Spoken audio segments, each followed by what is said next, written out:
Alrighty. So, thank you so much for being here. And first and foremost, I want to thank you to Jay-Z because she set the stage so well. She gave us wonderful context. So we can be here to take a look at this bold statement. I know it's pretty bold, but the fact that you're here already shows me that we are in here together, right? And I see we need to, give me a second, I guess. My screen is murmuring, oh my God, I guess I didn't pray enough to have GLaDOS on my side. How many people of you guys know the name GLaDOS? Woo! So there are some people here who are at my side. I guess you already recognize this title as well, right? The cake is a lie. And hopefully, so is not our luck informs accessibility. So as said, I'm so happy to have you here because you're either here to prove me wrong, that your applications are not a lie when it comes to accessibility, especially in authentication, especially in login forms, or you're here to learn how to not let it become a lie. And in both cases, I love you already. So, but I need to get one lie away ahead of time because I'm so sorry, as a former test engineer, I cannot give you cake because I couldn't bake a cake which fits my quality requirements and I cannot do that to you. If you forgive me, I would like to start my presentation with a small story. Imagine it's Thursday morning or Monday morning, whatever. You wake up, you're tired, and I guess every one of us is dizzy if they barely wake up from a deep sleep and need to get our shit together, sorry for this word. However, when you open your eyes, you don't see your home, your living room, your sleep room, your restroom, or your bed. You see this. It's not the most friendliest room, right? It looks clinical, there's lots of glass, it's cold. A catchy music plays from the radio. How many of you guys recognize the setting? Oh, I love that there's so many hands, but no worries if you don't. I'll get you with us on our journey. So, yes, after a few seconds, a voice will say, welcome to you. It is a computer voice.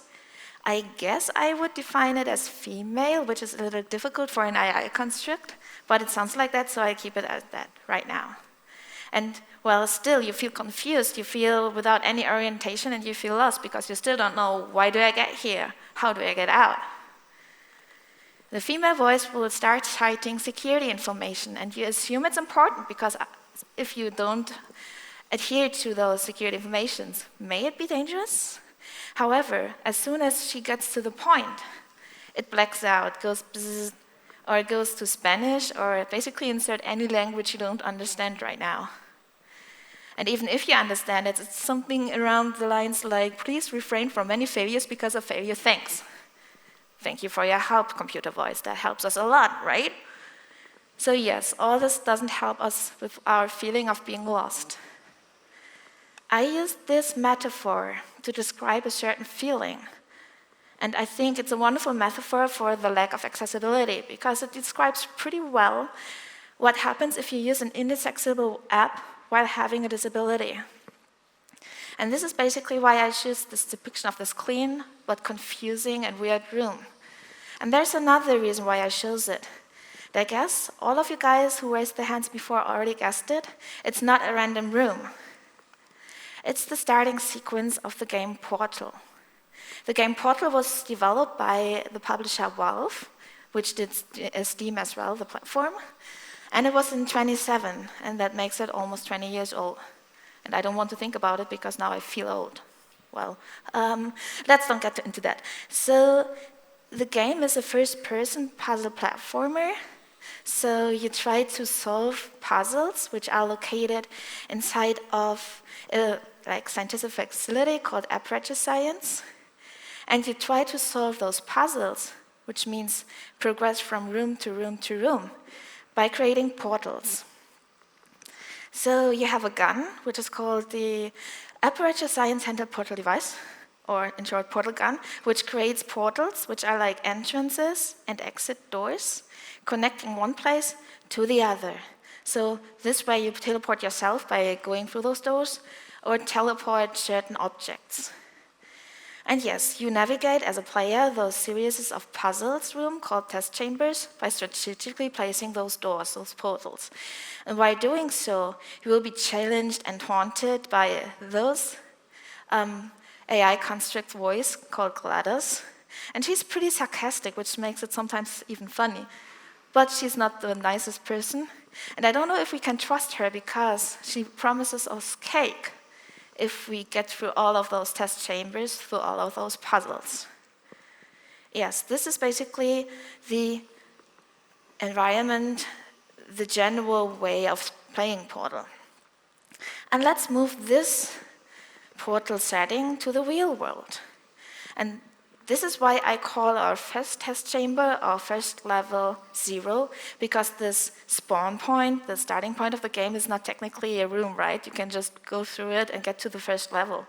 But still, it makes sense for us to take a look at the in real life situation. And fortunately, Jay-Z already helped us to focus on this situation, so I will not describe accessibility again, but I want to highlight a few things which are important, especially in the realm of authentication.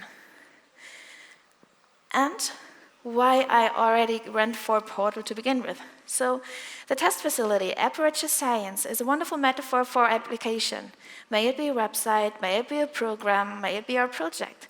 So the facility is our application, so speaking. The test chambers, or the levels of the Portal games, are the accessibilities, requirements, and tasks, anything we need to do, we need to adhere to keep all people included. The puzzles are the chamber's hurdles and traps, all the difficulties, all the pitfalls in accessibility we need to overcome to get cake. Do we get cake? Let's keep it at that. So the cake is the reward, which is in our case, in real life, having a truly accessible app and including all of our users, no matter who they are.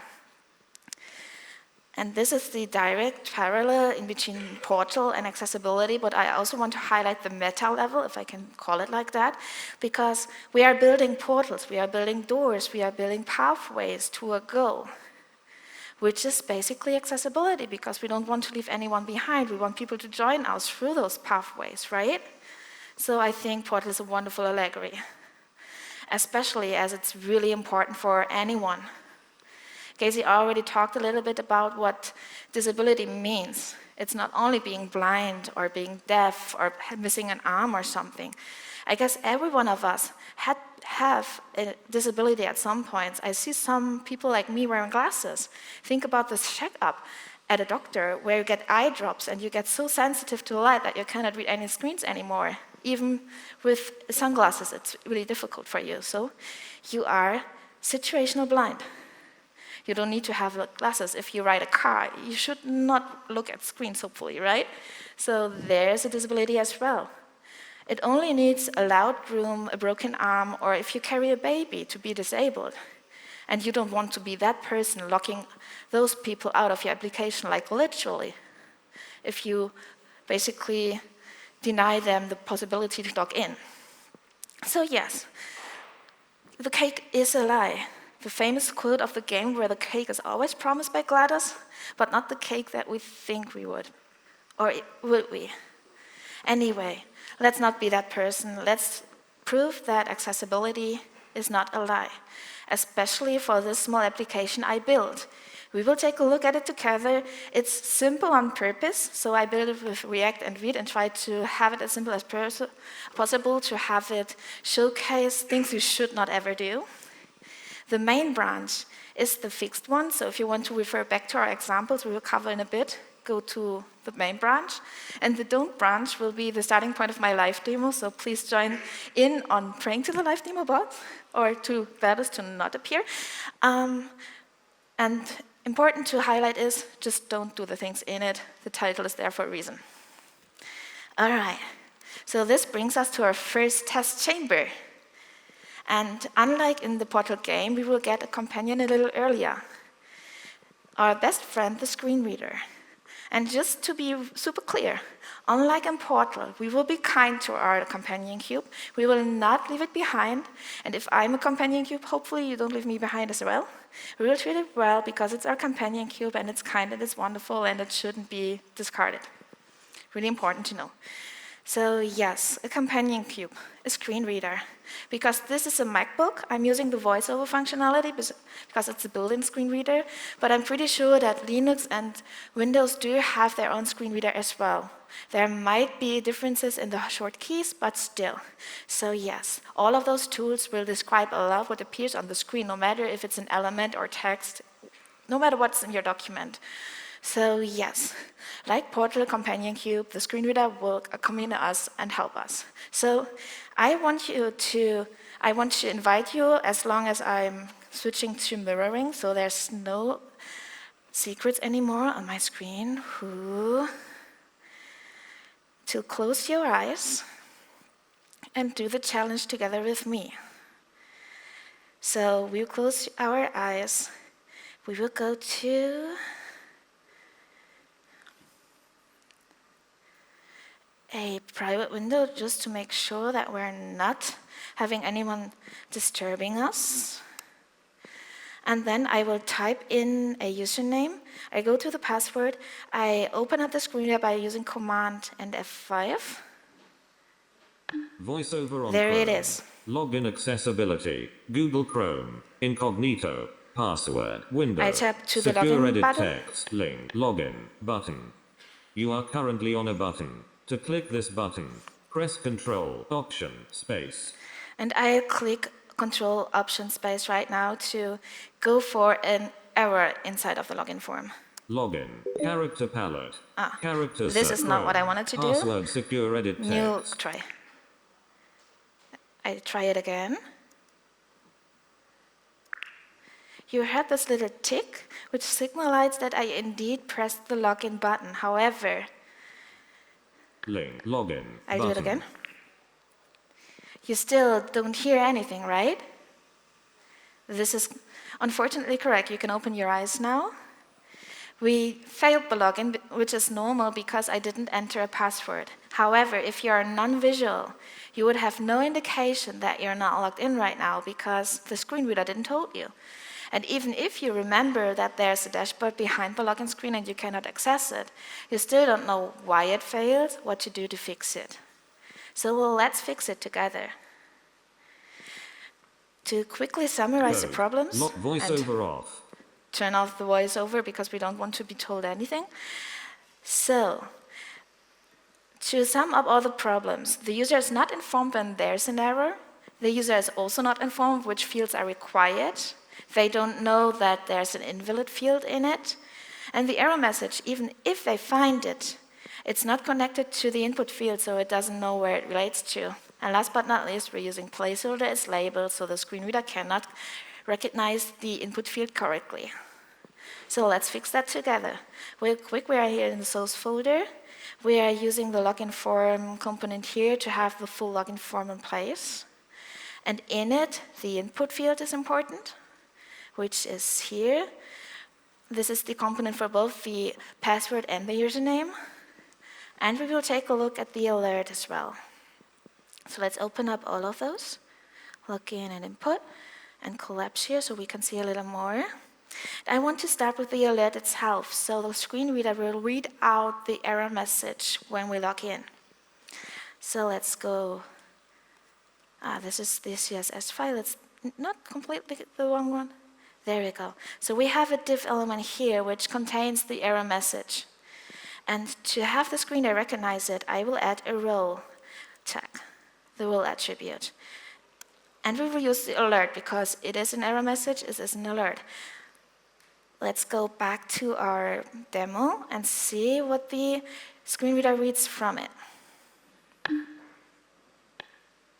Login button. Maybe I need to save again. Alert JSX. Voiceover off. This is too much.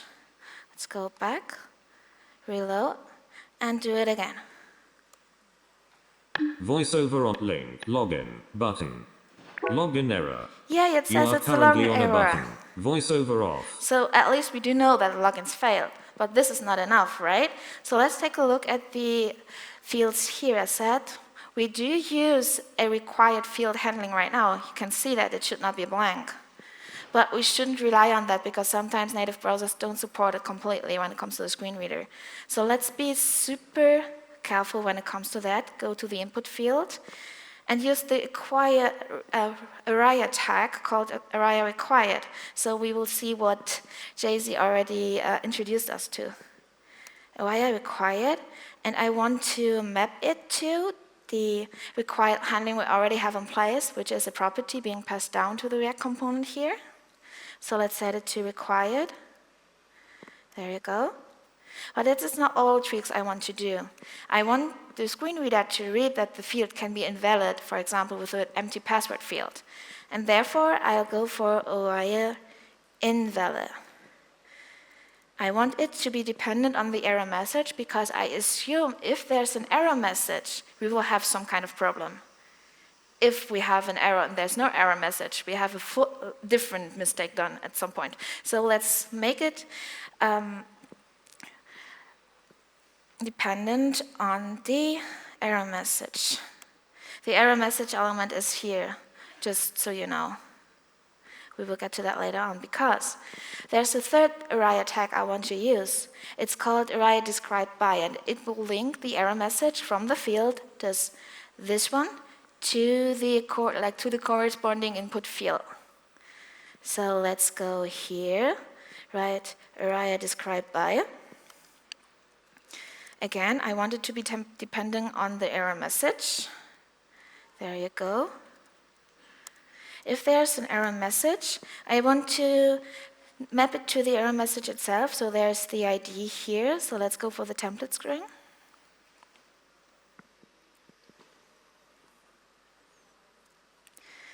And if there's no error message, we're fine because we don't need to do anything, right?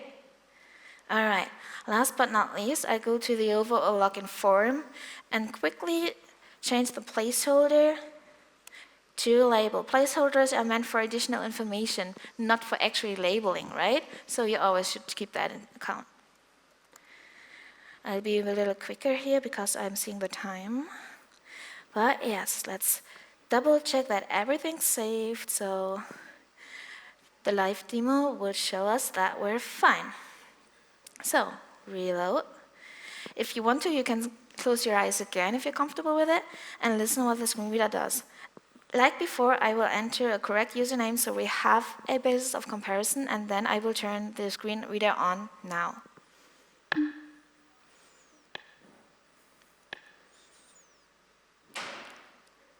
Login button. You are currently on a button. To click this button, press Ctrl, Option, Space. I press the button. Login error. So the username is not marked, which is exactly what we want to. I'll tap into it. Username. Required menu pop-up. Edit text. Everything's fine, but the You password are is currently on a not. text password. This field should not be blank. Required invalid data. Secure edit text. Yay! You are currently on a text field. Voiceover off. Quickly turning it off, you can open your eyes again. You see the username was fine because we entered a valid username. However, the password was correctly marked as invalid. It told us that it should not be blank, that it has an invalid state, and it mapped the error message to the field. All right, we cleared the first test chamber, woohoo! However, are there any people here who are already satisfied with our small login form? I am happy that I see no arms because there's so much more I want to fix. And I want to start with this login error one here. And actually, I will quickly switch back to extending, and while doing this, maybe if we need later on, I would love to hear your best error message because this is a wonderful way to discuss. But I digress, I'm already too fast there again. So let's go back to my slides. I can see them, wonderful. General error handling, so not code-wise, but when it comes to what messages to convey, what wording to go, because this is not too easy. You see, the login error message is way too generic because we don't know what exactly is the problem. What should we do? It's just some error, right? Same with the small error messages underneath the field. It says could not be blank. But what does that mean? It could be any field, and it does not offer a solution either.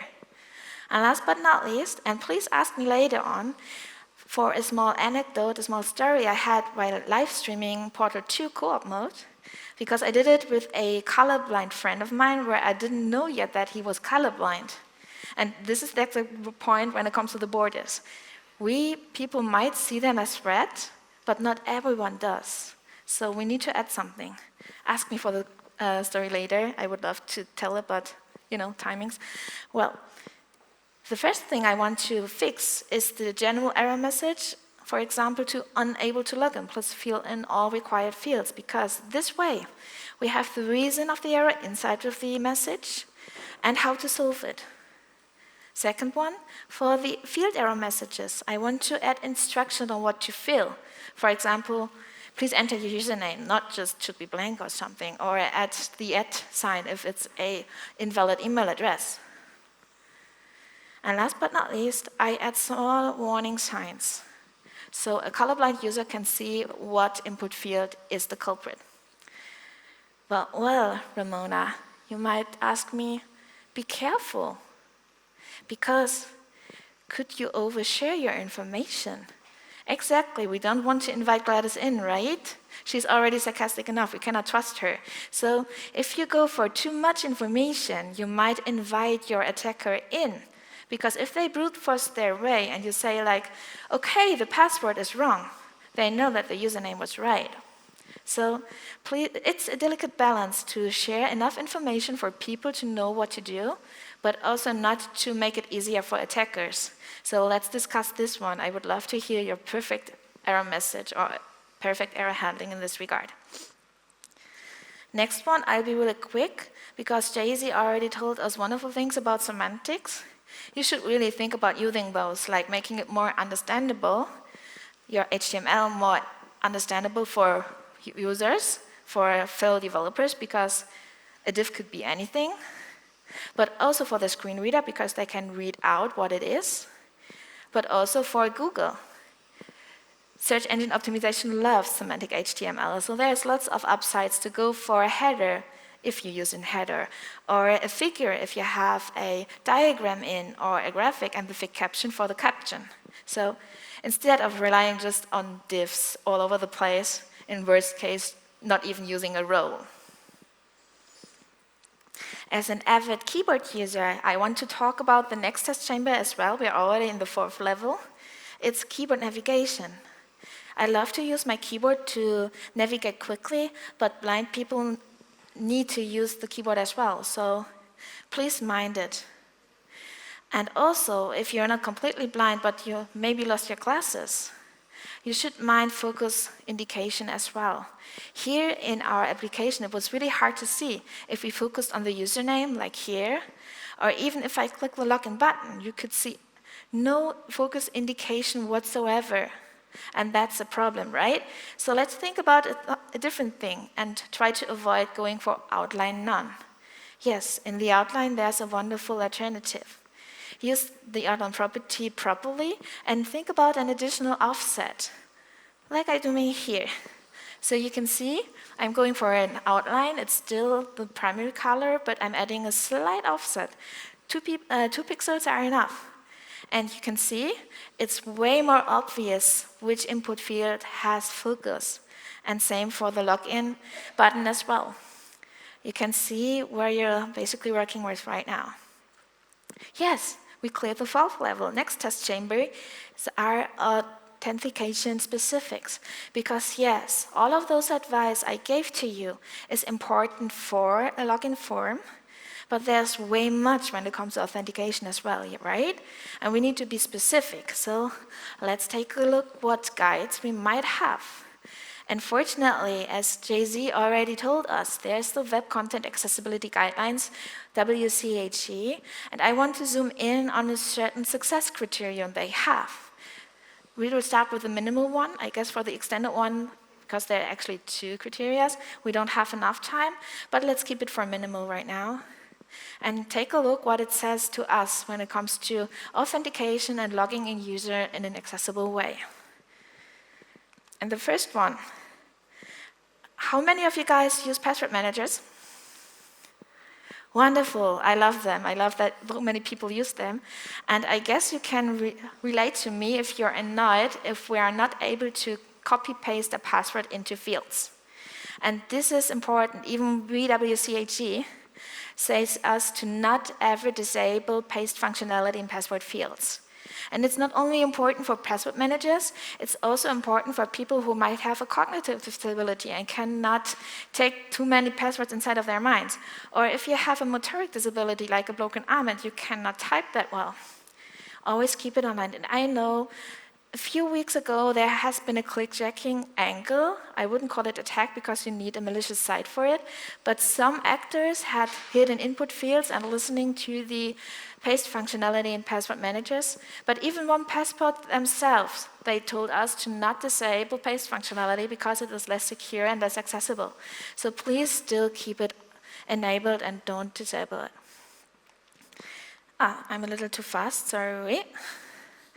The next one is biometric authentication. So try to always leverage the capabilities of your device. May it be Face ID, may it be fingerprints, and of course I know, like I'm sometimes wearing a mask, or if you have a face with bruises or certain sicknesses where your eye has no color anymore. It might not be the perfect way, but it's a starting point. And especially if you offer other alternatives to log in to the user, it's important to think about those options. Other alternatives could be a magic link, so this link you would be sent and you can use it by clicking and being logged in directly, not needing a password to remember. And the standard WebAuthn, which leads us basically to passkeys, which are a wonderful standard, which is pretty phishing resistant, and again leverages device native features to authenticate. So think about getting them implemented as well.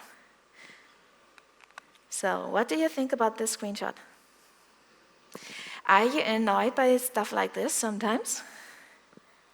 Yeah, I feel you, I feel you. And we at WCAG talk about CAPTCHAs as well, because they aren't super easy when it comes to accessibility. For example, a screen reader might struggle here to recognize all the images. And even if we put the screen reader aside, it is a memory check, right? People with cognitive disabilities might struggle, especially in this capture from the screenshot. I assume that there are people out there who don't know that a tomato is not a vegetable and they might fail answering this capture. It's actually taken from the game I Am Not a Robot. If you didn't know it, check it out. It lets us basically pass certain captures, like test chambers, and it goes increasingly annoying. I made it to 15 before being completely annoyed and rage quitted. Let me know how far you got. So yes, be careful with captures, be careful when it comes to object recognition. So choose which image they provided or answer a question. Be as simple as possible, especially for screen readers as well. And when it comes to personal content identification, I'm thinking about identify specific content previously uploaded. Do you expect me to know which image of a dog I uploaded like half a year ago? Don't make me do a memory check. And last but not least, when it comes to authentication specifics, I want to talk about multi-factor authentication, like providing different alternatives to log in and having at least 2 of those factors in place. I love it. Please implement it. Please give the user an option to use more factors, not only passwords. However, we still need to keep some things in mind when it comes to authenticating with MFA, especially when it comes to cognitive load. Picture the OTPs, one-time passcodes you might be sent by SMS. Sometimes the time limit to enter them is too short for people with a broken arm, for example, or with cognitive issues. So please be generous when it comes to the time limit, and think about the device's own copy-paste functionality. See your phone keyboard. Sometimes already proposing the OTP code before you opened your SMS, right? Think about implementing those. Some other user interface tips I would like to pass to you is a clear progress indication, like step 1 of, let's say, 3, so they know how much things to do when it comes to multi-factor authentication. I know it's difficult, but please try to avoid context switches as well. And I know if you, for example, use authenticator apps, you need to switch apps. It's not always avoidable, but please keep it to a minimum. And last but not least, if you have QR codes to set up, for example, an authenticator app, always provide a text-based alternative for screen readers or other people who are not able to scan the QR code right now. If you don't want to build this all on your own, think about going for component libraries, such as our very own, so you can focus on your own stuff in the front end and not when it comes to like all those MFA stuff. So in any case, we all can make sure that authentication, accessibility in authentication and in login forms is not a lie, such as the cake we have maybe in Portal, right? In this way, the web will be an accessible place for everyone, especially important in such crucial workflows such as your authentication or your login procedures. My name is Ramona Schwering. I'm a developer advocate at Auth0. You can find me basically anywhere here mingling around. Please tell me your level and I am not a robot. Please listen to my story in live streaming because it's hilarious and I'm happy that the VOD is not available anymore because it's really embarrassing. But I digress. If you want to see my slides, go find them here. I will post them on social media as well, all known platforms. The GitHub repo is there as well. And that's not that much more left to say then. Thank you so much for helping us, helping you, help us all. Thank you so much.